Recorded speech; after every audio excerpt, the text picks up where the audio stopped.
मोब्लिब ताराव नांनानै 50 बोसोरसो बैसोनि मैदेर थैदों। उदालगुरि जिल्लानि ननै रेन्ज आरो हरिसिंगा थानानि बेंखनाव थानाय सोरां हादर गामियाव थांनाय हराव आदार नागिरनानै फैनाय मासे मैदेरा मोब्लिब ताराव नांनानै थैयो। जायगानि रायजोफोरा फोरमायनाय बादिब्ला मोब्लिब बिफाननि गोहैलो खामानि मावनायनि थाखायनो मोब्लिबनि तार आरो खुन्थियाया मोजाङै जायैनि थाखायनो बे जाथाया जादों होननानै फोरमायदों। जाथाय जानाय जायगायाव पुलिस, DFOजों लोगोसे हाग्रा बिफाननि मावसुमाफोर आरो BTCनि लेङाइ गाहाय मावफुं सोद्रोमा गबिन्द चन्द्र बसुमतारिया नुजाथिनानै खौरां लायो। उनाव हाग्रा बिफाना पस्टमर्टेम खालामनानै गोथै मैदेरखौ फबनायनि राहा खालामो।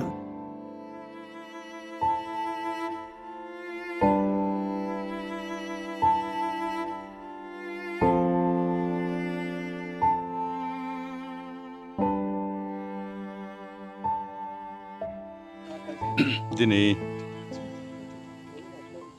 सोरां हादोरनि गामियाव मोनसे दुखु गोनां जाथाय जालांबाय। बेनो जाबाय थांनाय हराव प्राय 8टासो बाजियाव बे मैदेर मासे एक्सिडेन्ट जानानै थैबाय।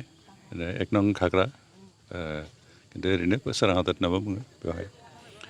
उनाव सरासर बे गामियाव प्राय मैदेर फैबाय थायो, 6टा 7टाहालागै फैयो आरो बिदिनो जानानै थाङो। बिदिनो जानो फैदोंमोन खोमा, खिन्थु बेवहाय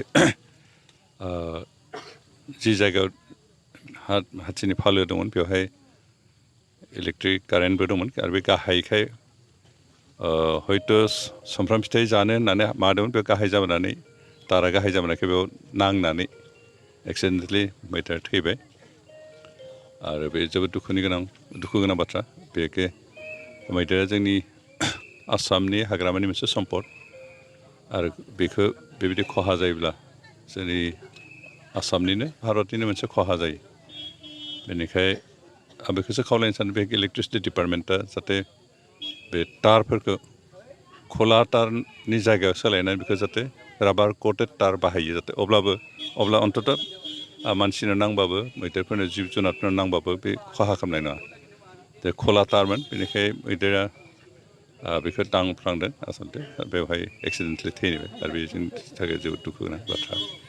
बेखौनो खावलायनोसो सानदों बेखि एपिडिसननि जायफोर अथ'रिटि बिथांमोना जाहाथे हल आसामावनो जेसेबां इलेक्ट'रेट एरिया बेवहाय जिखिनि तार बाहायो बेखौ जाहाथे राबार कटेड तार बाहायो, जाहाथे एक्सिडेन्ट जाया आरो अन्तत सोरबा मानसिफ्रा दांबाबो जिब जुनारफोरनो नांबाबो जाहाथे थैनायनिफ्राय बासिनो हायो। दिनै जोंहा बेबायदि खोला तार थानायखाय थैदों, नङाबा हयथ' बे राबार कटेड तार जानायबा थैनाय नङामोन। आरो बेनिफ्राय जिखिनि हाइट जानांगौ बेनिफ्राय एसे गाहाय जादों। हाइटआ अन्तत 18 फिटनिफ्राय गोजौसिन जानायमोनब्ला बे थैनाय नङामोन, दांनोबो मोननाय नङामोन मैदेराबो।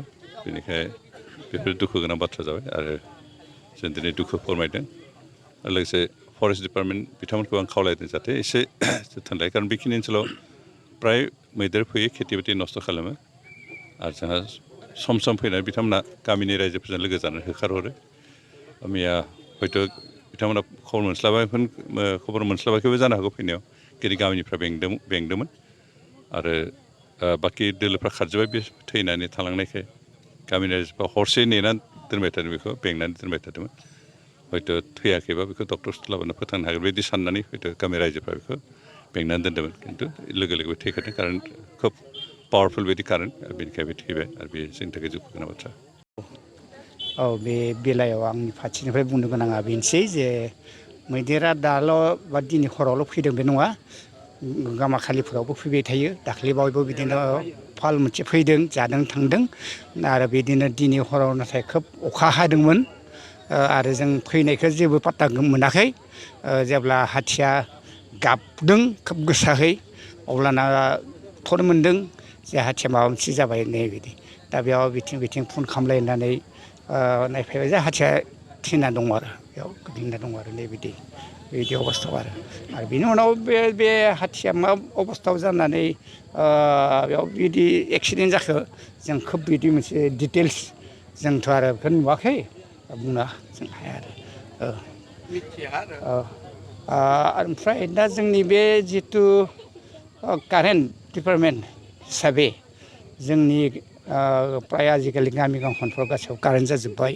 नाथाय कारेन्ट डिपार्टमेन्टहा मोनसे दायित्व दङ जे बिबान दङ जे बबे गामियाव माबायदि अबस्थायाव दङ लाइनफ्रा माबायदिहै सोलिदों बेफोरखौ अन्तत' माय नायनाया मोजां आरो बेफोरखौ माने लुगैयो आरो जोङो